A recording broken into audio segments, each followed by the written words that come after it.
From National Review headquarters in New York City, this is a Capital Writing author interview. Our guest today is Reiner Zitelmann. He is the author of the new book called In Defense of Capitalism. Thank you so much for being with us today. Thank you. All right, so you called the book In Defense of Capitalism. Why does capitalism need defending? Because capitalism is under attack all around the world. In China, 40 years ago, Deng Xiaoping started with his economic reforms, but now Xi Jinping goes back in the wrong direction. What I mean, less market, more state. It's under attack in Latin America. You see one country after the other becomes socialist. Even Chile, that was the most successful capitalist country in Latin America, they voted for socialist. Not to speak about Venezuela or Colombia, in Brazil, in most of the countries in Latin America, there's a lot of reason to defend capitalism. In Europe, we go more and more in the direction of a planned economy. For example, here in Germany, it's less market, more state. And in the United States, half a year ago, I read the new Index of Economic Freedom from the Heritage Foundation, this ranking how economically free the countries are all over the world. And this was the worst ranking for the United States since they started with this index in 1995. Today, even 16 European countries are more economically free than the United States. And that doesn't mean that it's going well in Europe, but it does mean we also have huge problems and you see, unfortunately, it's almost everywhere around the world where there's a lot of reason to defend capitalism. For sure. What you do in this book is, your background is as a historian, but it's also as a public relations professional. You ran your own company for many years doing that. And so what you do is in the first part of the book, you look at the historical case for capitalism and the historical results of socialism. And then you also go after that and do some research on people's opinions and views of capitalism. And one of the things that you found in that second part is that when you use the word capitalism, people have a less favorable association with it than when you use other words like describing what capitalism does or talking about economic freedom. So can you talk a little bit about the importance of which words we use when we're describing what it is that we're talking about? Yes, this is true. First of all, this is the biggest survey ever done, poll around the world about the image of capitalism. There were some others before, but they asked only one word, one sentence, like, do you like capitalism or not? What we did, we presented to our respondents 34 different statements or questions to find out what they think about capitalism. And first, there were 6 questions, as you mentioned, where we did not use the word capitalism, but we described what it means. And of course, it was not a surprise. I think almost everyone would expect it, that in most of the countries, the support for capitalism is bigger when you don't use the word, because for a lot of people, it's a dirty word. It has a negative connotation. To find this out, we wouldn't have to do this research because this is not a surprise. But another message is much more important. In addition to these 6 questions, we asked a lot of other questions where we did use the word capitalism. For example, an association test where we asked people, what do you think when you hear the word capitalism? Do you think about greed or prosperity or freedom or environmental destruction? And then we added 18 statements, positive statements like, for example, capitalism means prosperity, or positive statements or negative statements, as, for example, capitalism promotes selfishness and greed. And then we could analyze the effect of using or not using the word capitalism. And the result was, unfortunately, that if we did not use the word, in 7 out of 34 countries, people were pro-capitalism. In the book, you find only 21 countries. It's an ongoing process.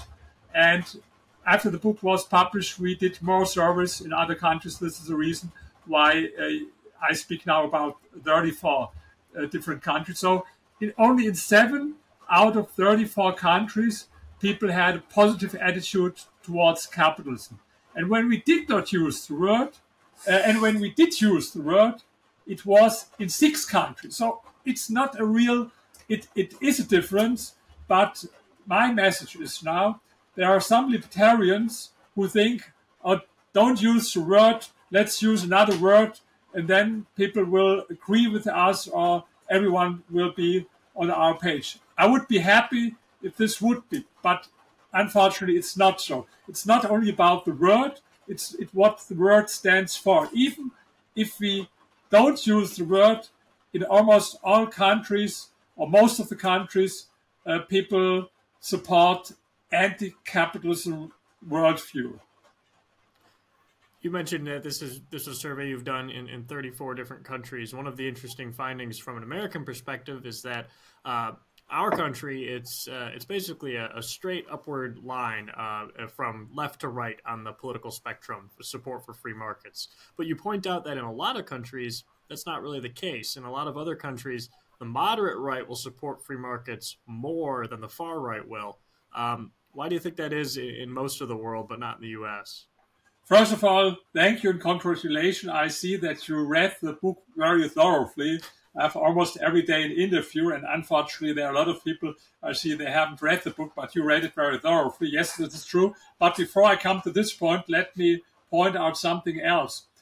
If you look in which countries is the biggest support for capitalism, the good news is United States is number 2. Only in Poland there are more people who support capitalism. And then there are some other countries like South Korea and Japan, even Sweden.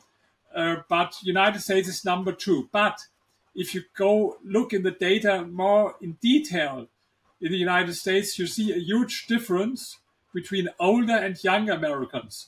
Older Americans, I mean my age, older than 60 years, they're extremely pro-capitalist. There's nowhere in the world. But if you look for the younger people, they are not all against capitalism, but more neutral or a little bit negative on average. But there's a huge difference. There's no country all over the world where we did the research where such a big difference with age groups. Even in Europe, there were some countries where the support for capitalism was a little bit stronger with young people than with older people. In other countries, it was the other way around. But these were, in most cases, only small differences. But in the United States, there's a huge difference. But, okay, if you take it on average, then the United States is number 2. And now let me come to this left-right. We asked everyone to position themselves on a scale from 0, what would mean far left, to 10, what would mean extreme right, and 5 is center. And then we looked whether there's a correlation between the positioning on the left-right scale and the attitude towards capitalism. And of course, as it is no surprise, in almost all countries, the people who position themselves on the political left are more against capitalism. There was only one exception, Poland. In Poland, the moderate left were the most pro-capital. But in all other countries, it was left people are more anti-capitalist or at least neutral in the countries that are pro-capitalism. And then you mentioned this difference. There were some countries, as for example, the United States or Switzerland or Chile or Sweden, where it was like this way, more right, the more pro-capitalist were people. But there were other countries, for example, my country, Germany, where it was different, the moderate right. I mean, on the scale, people who positioned themselves, for example, with 7.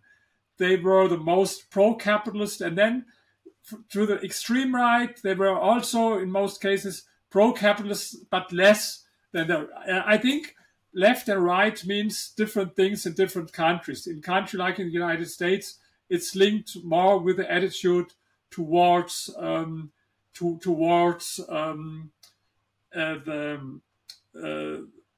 the attitude toward the economic system. And then there was another interesting result, especially also for the United States. We wanted to find out whether pro or anti-capitalists tend more to support conspiracy theories. Because during the pandemic, there was a lot of talk about conspiracy theorists, especially in the United States. And in addition to these questions about capitalism, we asked two questions where we presented statements to our respondents that are typical for conspiracy theorists. As, for example, politicians decide almost nothing, they are only puppets from other forces in the background, or you can only understand politics if you know that everything goes according to a secret plan that most people do not know. And the interesting result was, in 33 out of 34 countries, anti-capitalists supported more conspiracy theories than pro-capitalist. In 33 out of 30. Also, this is also true for the United States, but in the United States, the difference between anti-capitalists and pro-capitalists was very small. And I think these are maybe some, like some Trump supporters maybe, or QAnon people who, on the one hand, they believe in a conspiracy theory, on the other hand, that I'm pro-capitalist. But in all countries, and so you see, this for the first time, and I'm a little bit proud about this result, that I proved scientifically that anti-capitalism is a version, in a way, of a conspiracy theory. Because they don't call it conspiracy theory, and mainstream media, they don't call it conspiracy theory. But this is exactly what you can also hear if you watch CNN or so. They think the lobbyists and the super rich, they control everything. And this is also a chapter in my book that, I don't believe that it is as easy as anti-capitalist thing that you can so easily buy political power. I have one chapter about it. If it would be different, Donald Trump would have never become president of the United States, because as to 2016, not a single Fortune 100 CEO donated for Trump's campaign. And of course, in the end, he raised a lot of money, but 600 million, but Hillary raised twice as much, 1.2 billion. So if it would be so easy, the more money you have, or another example, Joe Biden would have never become president of the United States, but Michael Bloomberg, because Michael Bloomberg was at the time of the elections the 8th richest man in the world with a net worth of 62 billion at this time. And he spent 1 billion in only 3 months, but without any effect. So you see, of course, money plays a role, but I quoted in my book another survey from Larry M. Bartels, who is a more left-leaning political scientist in the United States. And the result was he did research for 16 election campaigns, and that only in 2 out of 16 the unequal campaign spending was the reason for the outcome of the election. So, and this is only one example from my book. I have 10 different chapters, and in every chapter I debunk the 10 most popular myths about capitalism. Yeah, one of those chapters was about the environment. I want to get into that because I really enjoyed the way that you approached that question. We hear it all the time from anti-free market people. They talk about how capitalism destroys the environment. It encourages excess consumption, and as a result of industrialization and factories and production, we have all of this pollution, and that's a problem. And so the answer to fix that is to undo capitalism, to scale back capitalism, depending on who you talk to, how extreme they are. But one of those options in order to save the environment. But you do a really good comparison, I think, between West Germany and East Germany.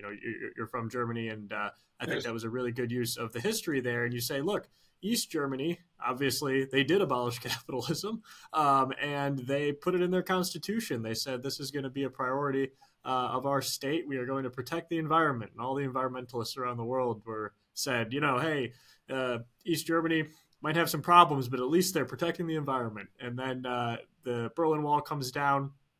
We look at their actual documentation and are able to study freely exactly what the impacts were. And East Germany is so much worse off environmentally than West Germany was. So can you talk about that? Yes, absolutely. This is correct. For example, today, I know a lot of people in the United States, they don't believe that climate change is a problem, or they don't think that it's man-made. But even if you think, let's assume it is a problem, let's assume it is man-made, then it never will be solved with a planned economy, because the CO2 emissions were 3 times higher in East Germany than in West Germany, adjusted to GDP per capita, 3 times higher.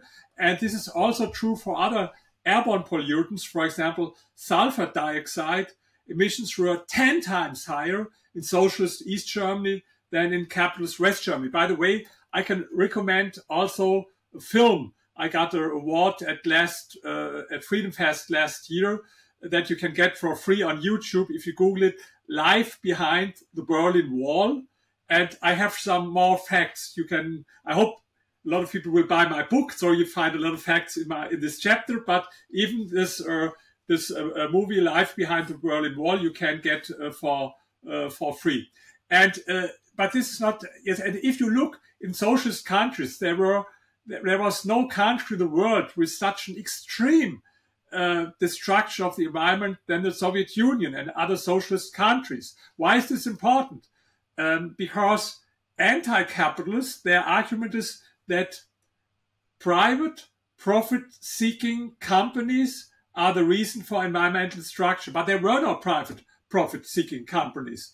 And by the way, what a lot of people don't know, a lot of environmental standards in capitalist countries, as in the United States, are much better today than 50 years ago. I can recommend to everyone the book from Steven Pinker, Enlightenment Now. He has a chapter about this with a lot of facts. For example, the air or the water is much cleaner than it was some decades ago. But of course, there are some problems with the environment. And of course, there's this issue of climate change, even if it is maybe overestimated or exaggerated by some so-called climate activists. But I'm sure if there's a problem, you will never solve it with a planned economy, because a planned economy solved no problem in the world, never in the last 100 years. And why should this be the first case when they solve a problem? No, it will make things worse. And then there are some other arguments I deal with in this chapter. For example, what you hear very often is the resources of our planet are limited, and so unlimited growth is not possible. This sounds logical, of course, on first glance, but it's not true. I have one example in my book. For example, the iPhone. There were people who counted before the iPhone was invented.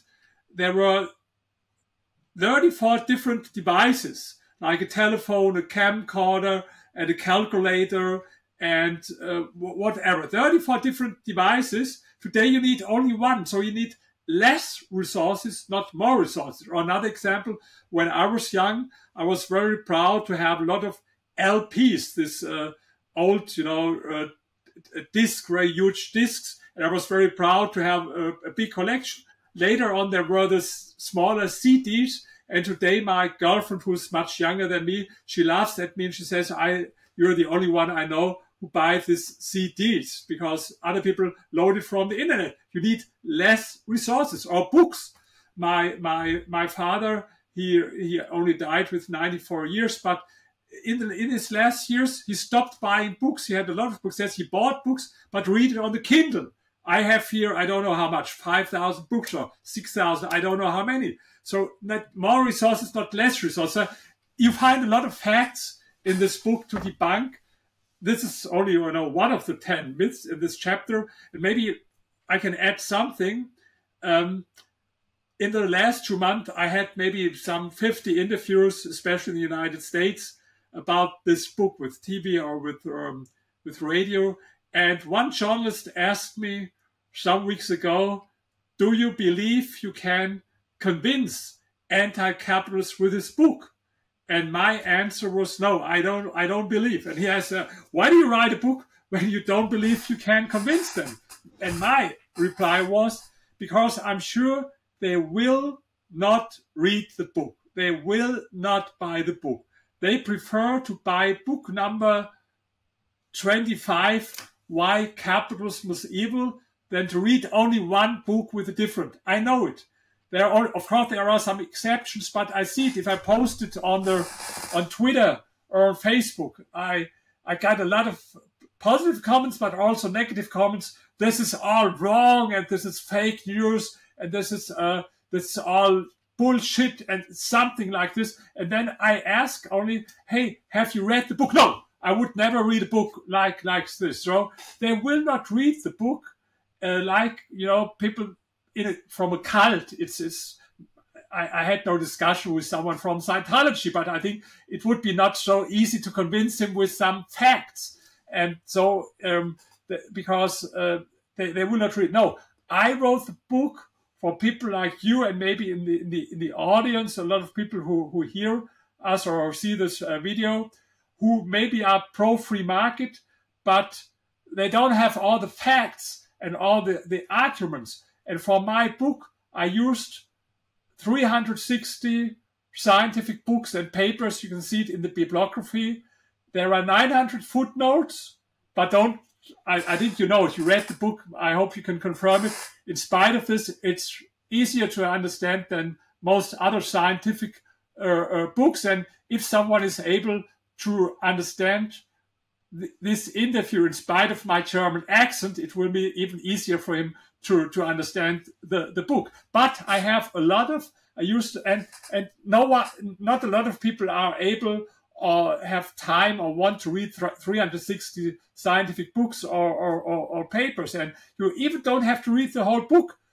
For example, if you have a discussion about poverty, next week, read chapter 1. Why capitalism is not responsible for hunger and poverty. Or if you have a discussion about selfishness and greed, there's a chapter about monopolies. So this is why I wrote the book, to give you all the facts if you discuss with anti-capitalists. Yeah, I can confirm it is very very readable, and as a summary of a lot of much denser literature into a way that is much more digestible. So one of those facts that seems to always be around and never go away is this idea that you hinted at there about monopolies, that there are these big companies that run everything and they're invincible and there's nothing we can do about it, and they have too much power. You give an example in the book. You talk about how the German company SAP was started. It was basically started because a bunch of people who worked at IBM had a good idea, and IBM decided that they didn't think it was a good idea, and they just kind of brushed them aside. And so they left IBM and started SAP. And this was a really good example of how big companies mess up and they make mistakes, and from doing that, new companies arise to capitalize on the mistakes that big companies make. And so IBM used to be one of these companies that everyone said, oh, IBM, they're untouchable, they're too big. And now most people don't hardly think about IBM at all. We've had lots of different tech companies that have come up in their place. So what is it about this idea, though? I mean, that's only one example. There are so many others. What is it about this idea of big companies that, people have been arguing about this for 100 years or more, but the record just keeps showing that new companies come up all the time and they dethrone the big ones, and there is this turnover and new competition. Yes, by the way, IBM is not only a perfect example for SAP. They made so many mistakes otherwise, Bill Gates wouldn't have been successful with Microsoft, and Steve Jobs wouldn't have been successful with Apple. This was only because IBM, if they become bigger and bigger, in a way they become sometimes they work more like government officials with a bureaucracy. And then there are younger people and new companies who are much more, much faster. They have much more, there's much more innovation. And these so-called monopolies, their power is overestimated time and again when they are on the height of their power. In fact, then people think they will last forever. Some people think maybe Google or Amazon will last forever. But I have in my book a lot of examples why it is not true. Only a few examples here. I have an example in my book, 2007. The headline in Guardian, this is a UK newspaper, was, "Will MySpace ever lose its monopoly?" And a lot of people thought MySpace will ever lose its monopoly. Today, if I have a presentation about it and there are young people, they ask me, "What's this MySpace? Haven't heard of it." I have to explain, okay, this is something similar as Facebook. And the same year, there was the cover story on Forbes magazine, Nokia, who will ever catch the cell phone king? And then I asked my audience who used a Nokia phone. I had a Nokia phone at this time, but today almost no one used Nokia phone. Or then another example, in the 70s, Xerox for photocopies had a market share in the United States of 95%. This was a real monopoly.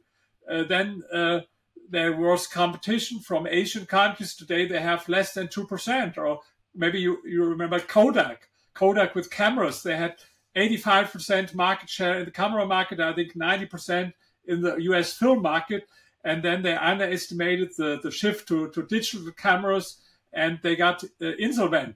So there are a lot of other examples. So you see, it's true, capitalism can lead to monopolies, but it's also true, capitalism always destroys monopolies time and again. And this is the most important thing, that the biggest enemy of monopolies is not the government, not the state, but it's monopolies. It's not antitrust policies or things like this. I don't believe in this. The only monopoly that is real dangerous is the state monopoly. And this is a little bit the funny thing. If you have a discussion with anti-capitalists, at one moment they claim, oh, there are these monopolies and they are so bad and they have so much power. Half hour later, you discuss with him, hey, we should nationalize some banks and some big companies. Yes, but this is now you are pro-monopoly, because this is the monopoly that is almost impossible to destroy, or not impossible, but much harder to destroy, the state monopoly. There's a contradiction, and you find also in this chapter a lot of facts about these monopolies. Yeah, that's one of the things I liked about the way that you approach this argument, is because there are many people who have made arguments about economic theory, looking at why free markets work, why they're more efficient, why they promote greater prosperity, and all of that is good. But what you do instead is, instead of looking at the theory, you really look at the historical evidence, and you say, hey, look, whatever the theory says, what actually works? What actually happens? What actually happens when we adopt more free market policies, and what actually happens when we adopt less free market policies? You have a great line in there. You say, socialism only works on paper as long as the paper is not in a history book, which I thought was a good line. Absolutely. And again, compliment. I see you read the book very thoroughly. No, I'm not so much. I have nothing against theory, but you can discuss a long time about theory. There's this theory, another theory, and this theory. First of all, I think for most people it's complicated. They are not so interested in theories. It's easier to speak about some facts. The next thing is, of course, I'm a historian, so I think always about history. And one of the first reviewers in Germany, they said, Zitelmann, me, is a fanatic of facts. And I took it as a compliment. And yes, I think that socialists they or anti-capitalists, they prefer to discuss about theory. They don't like so much to discuss about history. And this is their trick. For example, they compare their vision or a book, a utopia about a perfect society, and then they compare it with the existing capitalist society. And I think this is not fair. It's the same if you would compare for example, your wife would compare your real life marriage with a romantic love novel, and maybe she said, "Oh, we have to divorce because our marriage is not as it is in this romantic love novel." I think you would say, "Here, please compare our marriage with this of our friends, and not with a book. It's only fiction." But this is what socialists do. They have their book and I ask always about socialism. Where's your socialism? Please show me your perfect.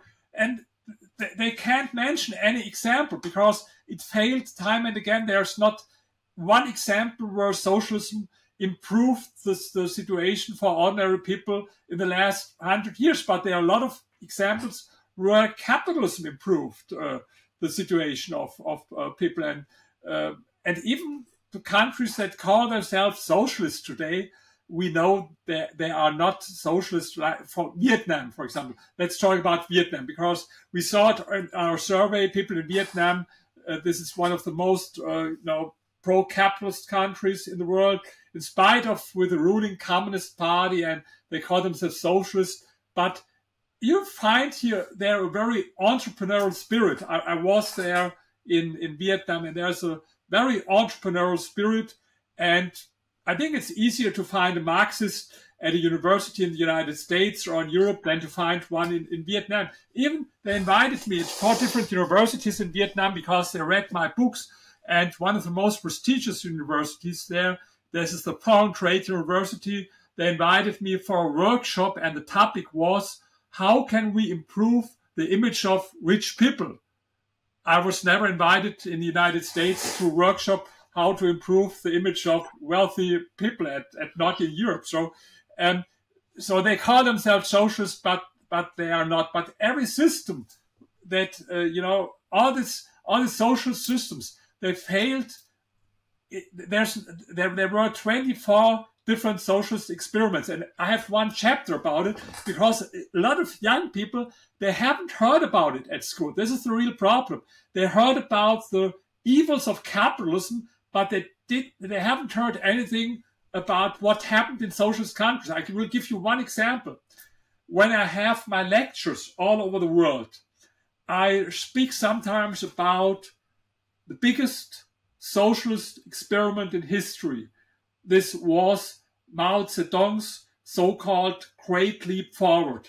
45 million people died in China between 1958 and 1962 as a result of this biggest socialist experiment in history. And then I ask my audience, and I have a lot of lectures. Last year I've been in 17 countries, this year 13 countries, and I will go to much more. And whether I speak in Latin America, in the United States, in Europe, or in Asia, I ask them, have you heard at school about Mao Zedong's Great Leap Forward?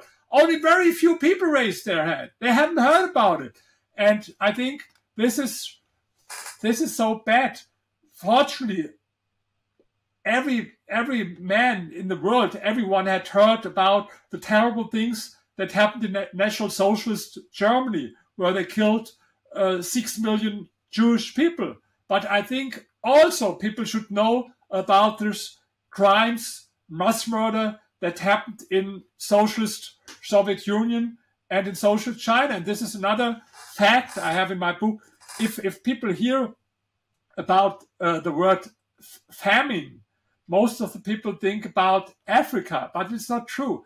80% of all victims of famines died in socialist Soviet Union and in socialist China. 80%. These are things that people don't hear at school. And this is a big problem. And this is the reason why I started also to produce films. I I mentioned this film, Life Behind the Berlin Wall. I will mention another film. You can find them all free on the internet. My new film that was released only 3 weeks ago, it's Poland from Socialism to Prosperity. If you Google it, Poland from Socialism to Prosperity on YouTube. And this is amazing. Another example. In socialist times, Poland was one of the poorest countries in Europe, poorer than Ukraine, for example. GDP per capita was even half of Czech Republic. And then they started in 1990 with free market reforms. It was Leszek Balcerowicz, it was the finance minister. He believes in Hayek and in Mises. He's a very strong believer in capitalism. They started with these reforms. And since then, Poland was Europe's growth champion for 3 decades. The GDP per capita is now 3 times higher than it was in socialist times. And this is so you have so many examples in history where capitalism worked and improved living conditions from people, but there are no examples where socialism improved living conditions. Yeah, for sure. One of those examples that you hear sometimes, though, is people will talk about China and they'll say, and it is true that many people in China have gotten out of poverty in the last few decades, but the country is still run by the Communist Party, of course, and so people will say, well, say what you will about the communists, and obviously they do a lot of bad things, and they're terrible for political freedom and all of that stuff. But at least they've helped get people out of poverty. What's wrong with that story? In my book, I have one chapter added. It's not written by me, but by a friend of mine. He's an economist from Beijing University. His name is Wang Chang. He defends capitalism and he explains in such a great way. I couldn't have done it better. Why a free market economy is better than socialism. It's a little bit interesting that someone from Beijing University has to explain us in Western Europe why capitalism is the better system.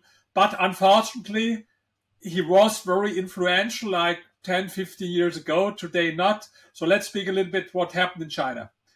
In China, I spoke about what happened in the end of the 50s with the socialist experiment. But even in 1981, 88% of people in China lived in extreme poverty, 88%. Today, it's less than 1%. This happened never in history before. The reason was very simple. Deng Xiaoping started in the 80s with economic reforms. He introduced private property, free market reforms.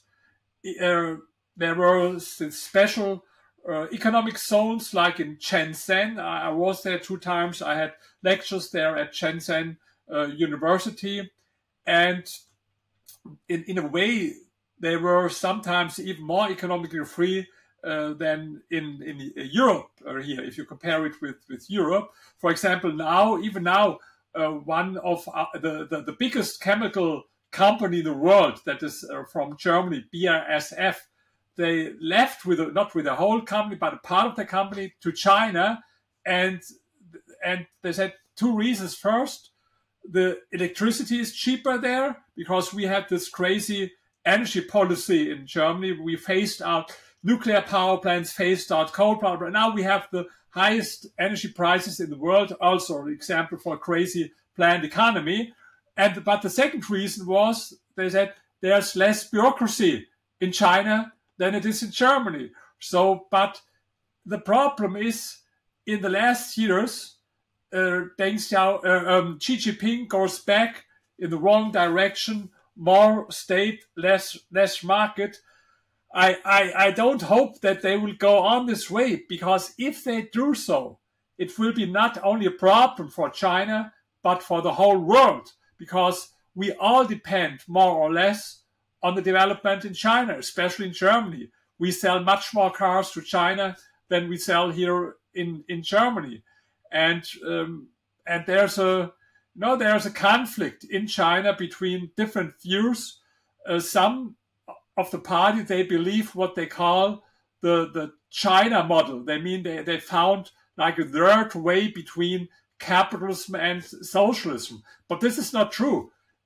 This friend of mine, Wang Chang, he always repeats one thing: our economic success was not because of the state, but in spite of the state. You see, all the progress that they made was not because of state-owned companies. It was because of private companies that were very successful. This was the reason.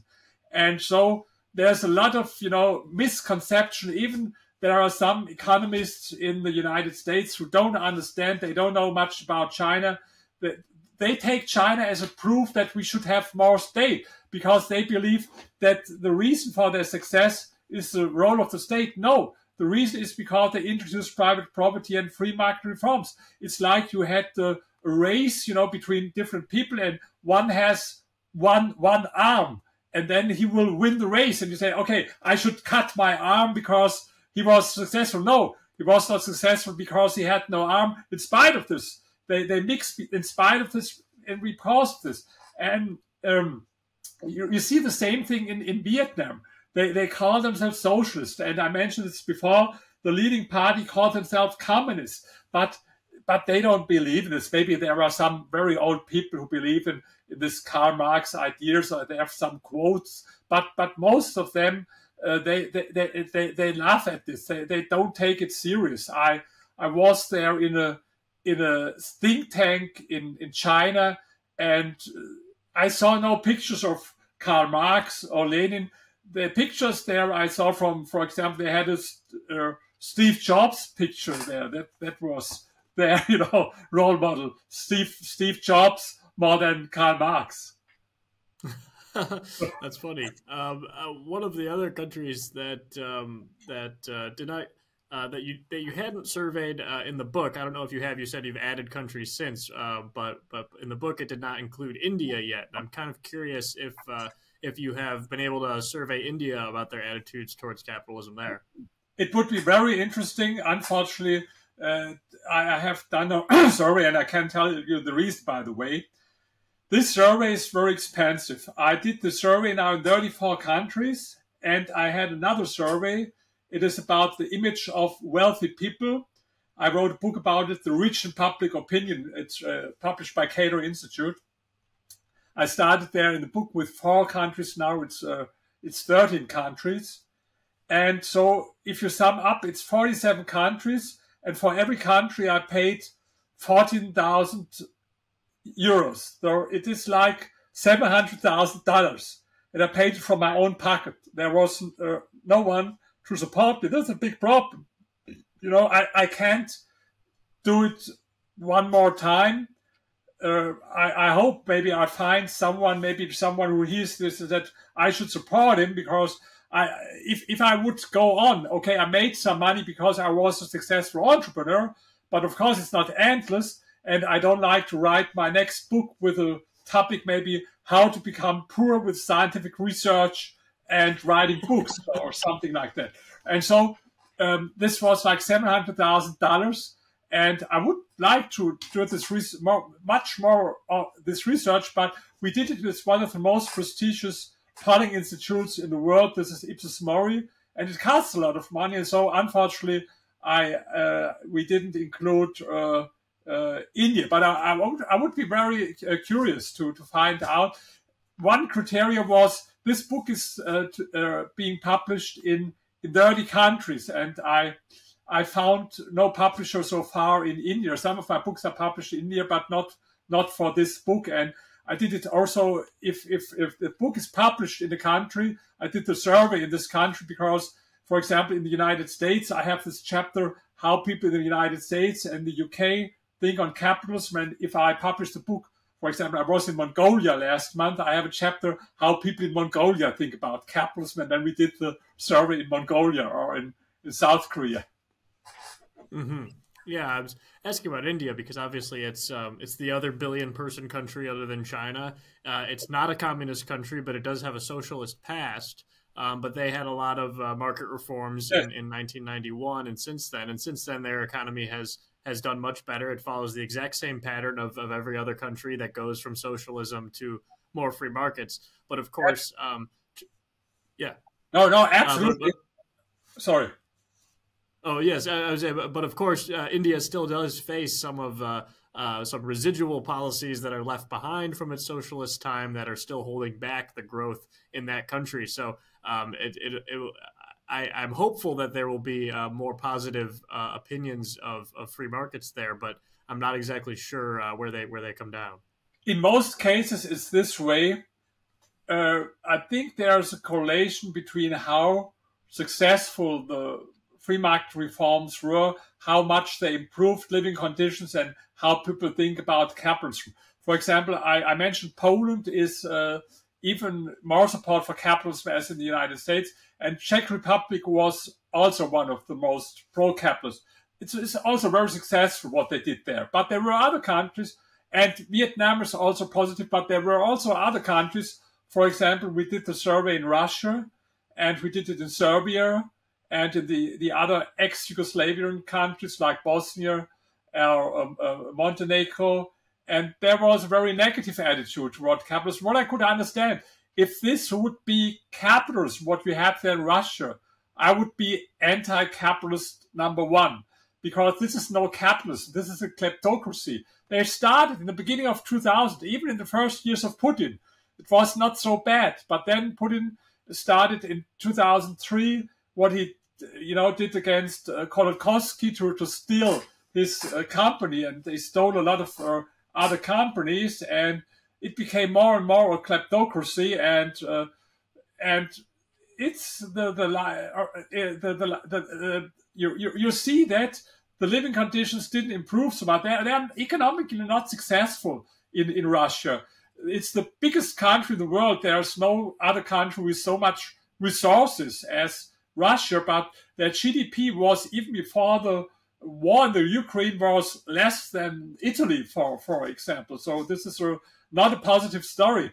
And then there are some countries that are a little bit between the positive examples. These are like Poland and Czech Republic, and the negative examples, Serbia or Russia. And there are in the middle, like Romania or Bulgaria. We did the survey also there, and they were also in the poll in the middle, like between positive and negative attitude. So I think it's a little bit it has to do a lot how experience. But there's one problem. There are even countries where people had very positive experience, like my country, Germany, or for example Switzerland. But these countries, my country and Switzerland, are very anti-capitalist from the attitude. And this is a contradiction, because Switzerland, according to the Index of Economic Freedom, is one of the most economically free countries in the world. Only Singapore is maybe on a similar level. But the problem is that time and again people forget why they became successful. This is what happened in Chile. I mentioned Chile. Chile was by far the most successful country in Latin America. I was there in a lot of Latin America countries last year. I've been in Chile, I've been in Brazil, in Argentina, Paraguay, Uruguay. I was in these countries. And in Chile, you feel a little bit like in Europe. But you can't compare it with Argentina or with the socialist countries there. But people forget it. They voted for a socialist.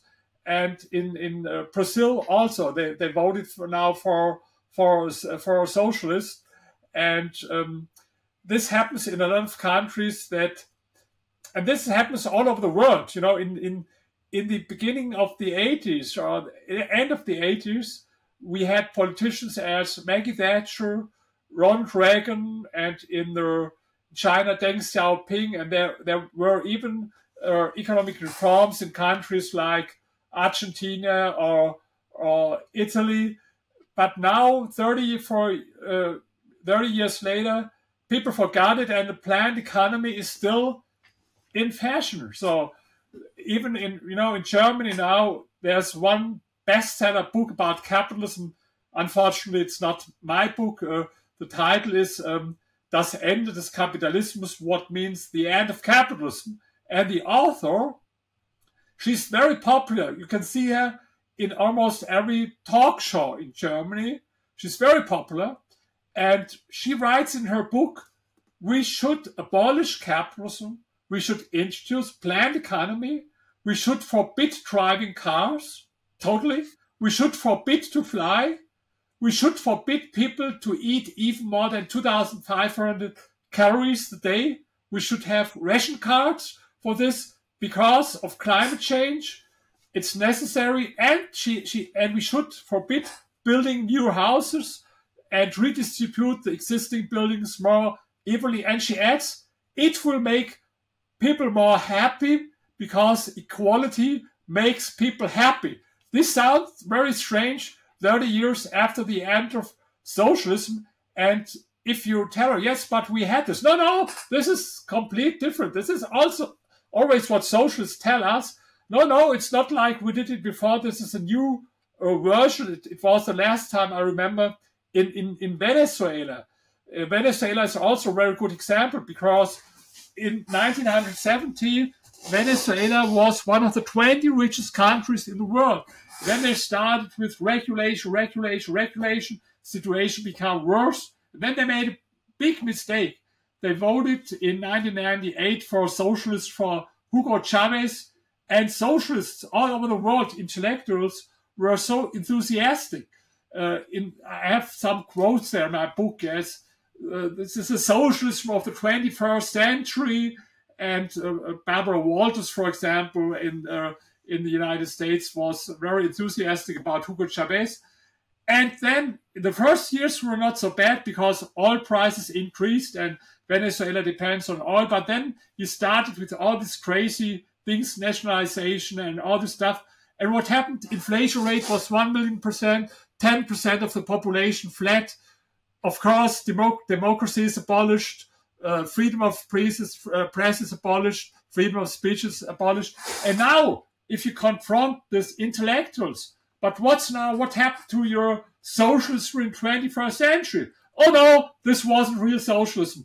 But next time, this happened in 100 years, time and again. First, they were enthusiastic, even for Stalin, even for Mao Zedong. But after it failed, no, it wasn't real socialism. And if you ask, was your real socialism? No, this is in his book. But because it only exists in the book, not in reality. For sure. No, that's one of our missions at Capital Matters, is making sure that people don't forget why free markets work and why socialism doesn't. And Reiner's book, In Defense of Capitalism, is a great tool that you can use to back up those ideas with the historical evidence and also learn more about people's attitudes towards capitalism today. So with that, thank you so much for your time with us today, and definitely go check out the book. Thank you very much. And, I appreciate it. And again, very compliment. I have so many interviews, a lot of cases I see. They have the same opinion as me, but they thought I don't have to read the book. But you read the book thoroughly, and I hope a lot of people will do, because I think you can confirm. You get a lot of information. Maybe you knew some things before, but everyone told me I got some new facts that I did not know before, and I can use it for my articles that I write or for my discussions. And I hope this will be for you and for all the people who read this book. For sure. All right. Thank you so much. Thank you.